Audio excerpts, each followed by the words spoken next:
بسم اللہ الرحمن الرحیم۔ اعوذ باللہ من الشیطان الرجیم وما ارسلنا قبلک من المرسلین الا انہم لیأکلون الطعام ویمشون فی الاسواق وجعلنا بعضکم لبعض فتنہ اتصبرون وکان ربک بصیرا۔ عزیز طلبہ کرام، سبق نمبر 314 سورۃ الفرقان آیت نمبر 20۔ سورہ فرقان جو نفی شرک فی البرکات کے اوپر ہے کہ برکت دینے والی ذات صرف اللہ تبارک و تعالی کی ذات ہے، خیر اور برکت اللہ کے ساتھ اس صفت میں کوئی شریک نہیں ہے۔ اور اس صورت کے اندر دلائل عقلیہ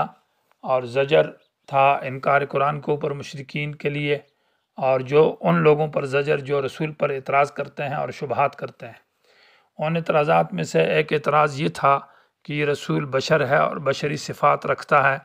اور یہ بازاروں میں گھومتا ہے اور یہ کھاتا پیتا ہے، اور یہ تو تقاضۂ بشریت ہے۔ تو اس اعتراض کا جواب ہے آیت نمبر 20 کے اندر کہ یہ کوئی انوکھی بات نہیں ہے کہ رسول کھانا پینا یا بازاروں میں گھومنا اور ضروری بشری صفات رکھنا یہ کوئی نئی بات نہیں ہے، بلکہ آدم علیہ السلام سے لے کر اب تک انبیاء کا جو سلسلہ چلا آ رہا ہے وہ یہی سلسلہ ہے کہ وہ بشر تھے اور وہ خوراک کرتے تھے، کھاتے پیتے تھے، شادیاں کرتے تھے، ان کی اولاد تھی، اور وہ بازاروں میں جاتے تھے اور اپنی ضروریات پوری کرتے تھے، اور وہ بشری صفات رکھتے تھے۔ تو اس آیت کے اندر اسی سوال کا جواب ہے، وما ارسلنا قبل کا، اور نہیں بھیجا ہم نے آپ سے قبل من المرسلین انبیاء میں سے الا انہم مگر یہ کہ وہ کھاتے تھے الطعام خوراک، اور ویمشون فی الاسواق اور وہ چلتے تھے بازاروں میں، وجعلنا بعضکم لبعض فتنہ اور ہم نے تمہارے بعض کو بعض کے لیے آزمائش اور امتحان بنایا ہوا ہے۔ یعنی انبیاء کو ہم نے اس صفت کے ساتھ رکھا ہے کہ وہ معنی بشری صفات ہے کہ کیا تم کسی انسان کے جو تمہاری بشری صفات رکھتا ہے اور وہ ہے نبی، اس کو نبوت عطا کی ہے، تو تم اس کی بات کو مانتے ہو یا نہیں مانتے اور اس سے تکبر کرتے ہو۔ اور اسی طرح تم میں سے بعض کو امیر اور بعض کو غریب کیا ہے، اور وہ جو امیر ہیں وہ تمہیں تکلیف بھی دیتے ہیں غریبوں کو، اور اس پر ان تکلیفوں پر وہ غریب صبر کرتے ہیں اور اتباع رسول میں آتے ہیں اور دین کی طرف آتے ہیں یا نہیں۔ تو یہ تمام باتیں امتحانات کے لیے۔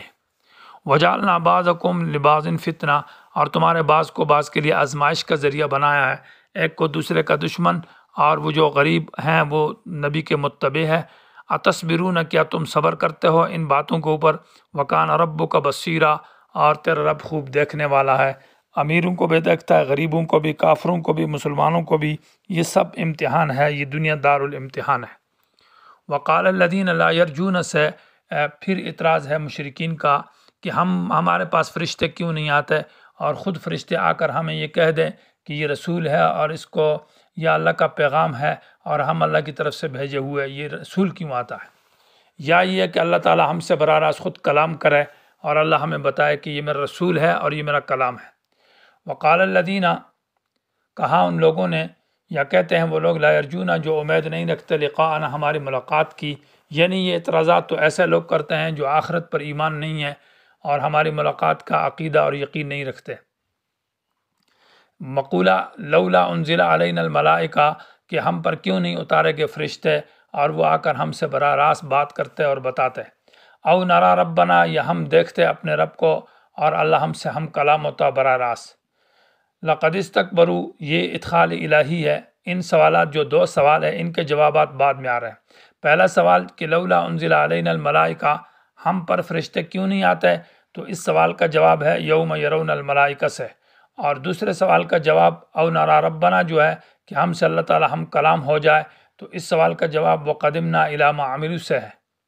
درمیان میں ادخال الہی یعنی اللہ تعالیٰ کی طرف سے یہ کلام ہے، اور اس کا مقصد یہ ہے کہ ان کے اوپر زجر ہے کہ یہ سوالات جو تم نے کی ہے تو اس کا مطلب یہ ہے کہ تمہارے اندر انتہائی درجہ تکبر ہے یا انتہائی درجہ نافرمانی اور سرکشی ہے۔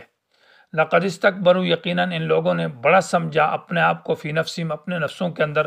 یعنی اپنے دل میں اور اپنے دل کے اندر خیالات میں انہوں نے اپنے آپ کو بہت ہی بڑا سمجھا اور بڑائی انہوں نے کی، اور یہ بڑائی کی وجہ یہ ہے کہ ہمارے پر فرشتے آئیں، تم کو اتنے بڑے گورنر، اتنے بڑے لوگوں کے فرشتے تمہارے پاس آئیں گے، یہ تو اتنی بڑی تکبر والی بات ہے۔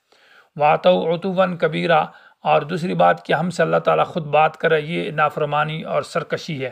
کہ ان کو دیکھو اور ان کے منہ کو دیکھو، اور اللہ تعالیٰ کی ذات کے طرف ایسی نسبت کرتے ہیں کہ اللہ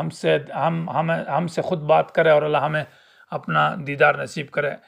وَاتَوْا عُتُوًّا کبیرہ، اور انہوں نے نافرمانی کی ہے، سرکشی کی ہے، کبیراً بہت بڑی۔ یوم یرون سے جواب ہے کہ فرشتے آئیں گے، اور جب فرشتے آئیں گے تو پھر تم یہ نہ کہو گے کہ ہمارے پاس فرشتے کیوں آتے ہیں، پھر تم کہو گے کہ فرشتے نہ آتے،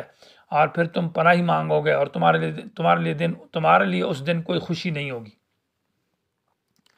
یوم یرون الملائکۃ، جس دن یہ لوگ دیکھیں گے فرشتوں کو تو اعلان ہوگا لا بشرا، کوئی خوشخبری نہیں ہے، یوم دن، اس دن للمجرمین، مجرموں کے لیے، کیونکہ فرشتے عذاب لے کر آئیں گے، اور فرشتے جب آئیں گے قیامت کا دن ہوگا یا میدان محشر کا دن ہوگا تو ان کی روح قبض کرنے کے لیے اور ان کو عذاب دینے کے لیے اس دن تو خوشی نہیں ہوگی۔ وَيَقُولُونَ، اور وہ فرشتے کہیں گے، یقولون کا فاعل یہ ملائکہ ہے، فرشتے کہیں گے حجرا محجورا، مانا آج تم پر خوشی بند کر دی گئی ہے، یعنی حجرا مانا بند ہے حرام کے معنی میں، محجورا مانا محرما علیکم البشرا، خوشخبری آج تم پر بالکل بند ہے اور پکی طور پر بند ہے، کوئی خوشی تمہیں نہیں ہے، تمہیں تو سزا ہی سزا ہے، عذاب ہی عذاب ہے، ہلاکت ہی ہلاکت ہے۔ حرام محرم علیکم البشرا از تفسیر مدارک، یا یقولون کا فاعل یہ خود مشرکین ہوں گے، یقولون یہ مشرک کہیں گے حجرا محجورا، حجرن کا معنی پناہی ہے، محجورن معنی مضبوط، یعنی پکی پناہی، اے اللہ ہمیں اپنے عذاب سے بچا۔ یہ جو فرشتے آ جائیں گے اور عذاب لے کر آئیں گے تو مشرک کہیں گے کہ حجرا محجورا، پناہی ہے، پناہی اللہ پناہ دے دے اور مضبوطی پناہ دے دے، اس وقت تو یہ باتیں کریں گے۔ دوسری بات کہ اللہ کیوں نہیں آتا اور اللہ ہم سے بات کیوں نہیں کرتا، تو اللہ کہتا ہے ہم بھی آئیں گے، لیکن جب میں آؤں گا تو میں اعمال کے فیصلے کے لیے آؤں گا، یعنی مطلب یہ ہے کہ تمہارے جو اعمال ہے وہ برباد ہو جائیں گے، کیونکہ تمہارا ایمان نہیں ہے، یقین نہیں ہے، اور تمہارے اندر شرک اور کفر ہے، جس کی وجہ سے تمہارے اعمال برباد ہیں۔ وَقَدِمْنَا کا معنی عَمِدْنَا، ہم قصد کریں گے اور ہم ارادہ کریں گے اِلیٰ مَا، ان چیزوں کی طرف عملو جو انہوں نے عمل کیا، من عمل، کوئی بھی عمل ہو، ان کا جو بھی عمل ہے اس کی طرف ہم آئیں گے، اور فَجَعَلْنَاهُ هَبَاءً، ہم اس کو کر دیں گے ہباءً مانا گرد و غبار، منصوراً بکھرا ہوا، یعنی وہ اعمال جیسے گرد ہوتا ہے اور ہوا میں بکھر جاتا ہے، وہ ضائع ہو جاتا ہے، وہ چیزیں جیسے کوئی چیز پڑی ہو اور وہ پھر بڑی چیز ہو، اس کو انسان چھوٹا چھوٹا کر کے اور ہوا میں اڑا دے تو وہ چیز ضائع ہو جاتی ہے۔ تو اشارہ ہے کہ ان کے اعمال ضائع ہو جائیں گے، برباد ہو جائیں گے، وہ اعمال جو انہوں نے، جن کے اوپر ان کو ناز تھا اور جن کے اوپر یہ کہتے تھے کہ ہماری نجات ہوگی، چونکہ اس اعمال کے قبول ہونے کی جو شرط ہے وہ نہیں پائی جاتی جو کہ ایمان ہے، بلکہ ان کے اندر کفر اور شرک ہے، جس کی وجہ سے اعمال برباد ہیں۔ ضل سعیہم فی الحیات الدنیا، سورہ کاف کے اندر کہا کہ ان کی محنت ضائع ہو جائے گی۔ اصحاب الجنت، بہرحال جنت والے جو ہے، یومئذ، اس دن، خیر مستقرہ، وہ تو بہتر ہیں باعتبار آرام کے، یعنی ان کے ٹھہرنے کی جگہ بڑی بہتر جگہ ہوگی جو کہ جنت ہے۔ وَأَحْسَنُ مَقِيلًا، اور بہت ہی اچھی ہوگی، مقیلاً مانا آرام گاہ، یعنی جس جگہ میں ان کا آرام ہے۔ مقیل اصل میں قیلولہ نیند کو کہتے ہیں، لیکن مراد یہاں سے یعنی آرام کی جگہ ہے، کیونکہ جنت میں تو نیند نہیں ہے۔ وَيَوْمَ تَشَقَّقُ السَّمَاءُ بِالْغَمَامِ، اور جس دن فرشتے آسمان پھٹ جائے گا، بالغمام، بادلوں کے ساتھ، اس میں اشارہ ہے کہ فرشتے جب آئیں گے تو بکثرت آئیں گے اور آسمان پھٹ جائے گا، یعنی دروازے ہو جائیں گے اور بہت کثرت کے ساتھ فرشتے اتریں گے۔ وَنُزِّلَ الْمَلَائِكَةُ تَنزِيلًا، یہ جملہ تفسیر ہے یوم تشقق السماء بالغمام کی، معنی جس دن پھٹ جائے گا آسمان، بالغمام، باریک، غمام کہتے ہیں باریک بادلوں کے ساتھ، یعنی سفید قسم کے باریک بادل ہوں گے جو کہ ساتھ میں آسمان پر آئیں گے اور جس سے وہ آسمان پھٹ جائیں گے، اور پھر چھٹے اور پھر پانچویں الی آخری پہلے آسمان دنیا کی طرف۔ تو وَنُزِّلَ الْمَلَائِكَةُ، اور اتارا جائے گا فرشتوں کو، تنزیلاً مانا اتارنا، بکثرت کے ساتھ، یعنی بہت زیادہ فرشتے آئیں گے۔ اور میدان محشر قائم ہوگا تو اللہ کا اعلان ہوگا، الملک یومئذ